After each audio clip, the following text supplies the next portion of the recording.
ఓం శ్రీ మహాగణాధిపతయే నమః. ఓం శ్రీ గురుభ్యో నమః. ఓం నమ శివాయ. శివపురాణంలో ఈరోజు ఉపమన్యు మహర్షి గురించి తెలుసుకుందాం. గురుదేవా, ఉపమన్యు అంటే ఎవరు? కల్పాంతం వరకు అతడు జరామరణములు లేకుండా ఎలా ఉండగలిగాడు? వివరించండి అన్నాడు కృష్ణశర్మ. చెప్పటం మొదలుపెట్టాడు రత్నాకరుడు.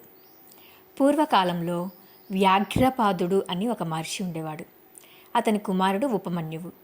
గత జన్మలో వేదాంగ విదుడు, మహాయోగి. కానీ యోగభ్రంశము వలన బ్రాహ్మణ బాలకుడుగా జన్మించాడు. వ్యాఘ్రపాదుడు బహు బీదవాడు.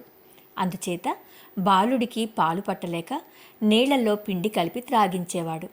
ఆ విధంగా పిండి కలిపిన పాలు త్రాగి త్రాగి పిల్లవాడు బక్కచిక్కిపోయాడు. కొంతకాలానికి ఉపమన్యువు తల్లి బాలుణ్ణి తీసుకుని పుట్టింటికి వెళ్ళింది. అక్కడ వారికి గోసంపద పుష్కలంగా ఉంది. అందుచేత పాలు త్రాగి చక్కగా ఒళ్ళు చేశాడు పిల్లవాడు. ఇలా కొద్ది రోజులైన తర్వాత బాలుడిని తీసుకుని వ్యాఘ్రపాదుడి వద్దకు వచ్చింది. మళ్ళీ పిల్లవాడికి పాలకు బదులుగా నీటిలో పిండి కలిపి పెట్టారు. అయితే పాలు త్రాగడానికి అలవాటు పడ్డ బాలుడు ఈ పిండి పాలు త్రాగనని మొండికేశాడు. జరిగిన విషయం తెలుసుకుని తండ్రి బుజ్జగించి శివ పంచాక్షరి మంత్రోపదేశం చేసి, ఈ మంత్రాన్ని జపిస్తే, భక్తితో జపిస్తే శంకరుడు ఆవును దూడను తెచ్చి ఇస్తాడు అని చెప్పాడు. బాలుడు పంచాక్షరి జపం చేస్తున్నాడు.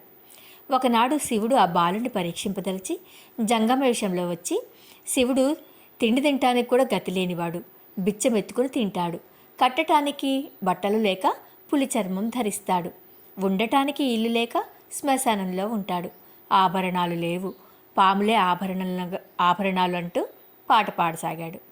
అది విన్న బాలుడికి వెర్రి కోపం వచ్చింది. వెంటనే ప్రక్కనున్న కర్రను తీసుకుని జంగమదేవరను కొట్టబోయాడు. శంకరుడు ఆ బాలుడి భక్తికి ముగ్ధుడై గౌరీదేవికి బాలుడిని చూపి, ఇతడు మన ప్రియభక్తుడు, మన కుమారుని వంటివాడు అన్నాడు. పార్వతి ఆ బాలుని ఎత్తుకుంది. ఆమె అరచేతి నుంచి పాలు ధారగా కారి కాలువై ప్రవహించాయి. అదే పాల కొలనుగా మారింది.